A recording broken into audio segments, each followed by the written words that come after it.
యాజ్ఞవల్క్యకృత సూర్యకవచం. మాఘమాసం అంటేనే సూర్య ఆరాధనకు ప్రత్యేకం.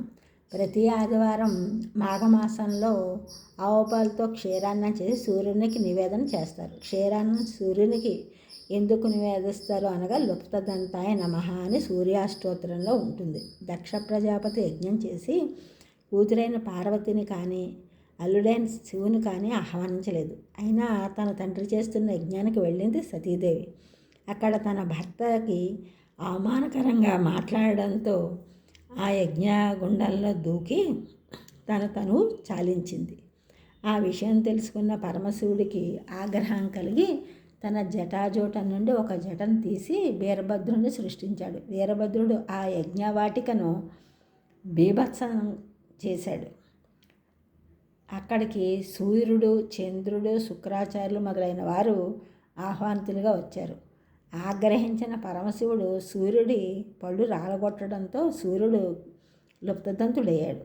ఆ కారణంగా సూర్యుడికి ప్రసాదంగా మెత్తగా వండిన క్షీరాన్నాన్ని నివేదిస్తారు. యాజ్ఞవల్క్యకృత సూర్యకవచం.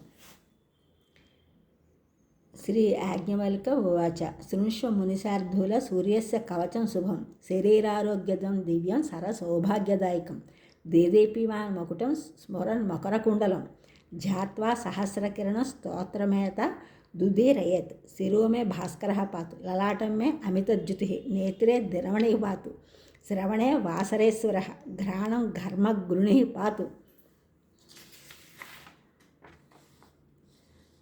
వదనం వేదవాహనః జిహ్వం మే మానదః పాతు కంఠం మే సురవందితః స్కందౌ ప్రభాకరః పాతు వక్షః పాతు జనప్రియః పాతు పాదౌ ద్వాదశాత్మా సర్వాంగం సకలేశ్వరః సూర్యరక్షాత్మకం స్తోత్రం లిఖిత్వా భోజ్యపత్రకే దదాతి యః కరే తస్య వస్యగాః సర్వసిద్ధయః సుస్నాతో జపే సమ్యగ్యో అధీతే స్వస్థమానసః స రోగముక్తో దీర్ఘాయుః సుఖం పుష్టించ విందతి. సూర్యుడు ఆరోగ్య ప్రదాత. అందుగురించి సూర్య ఆరాధనగా కవచంలా కాపాడుతుంది ప్రతి మనిషిని. ఈ ఛానల్ చూసిన వారందరూ కూడా సబ్స్క్రైబ్ చేయండి, షేర్ చేయండి, లైక్ చేయండి, కామెంట్ చేయండి. సబ్స్క్రైబ్ చేసిన అందరూ కూడా కృతజ్ఞతలు, షేర్ చేసిన లైక్ చేసిన కామెంట్ చేసిన అందరూ కూడా ధన్యవాదములు.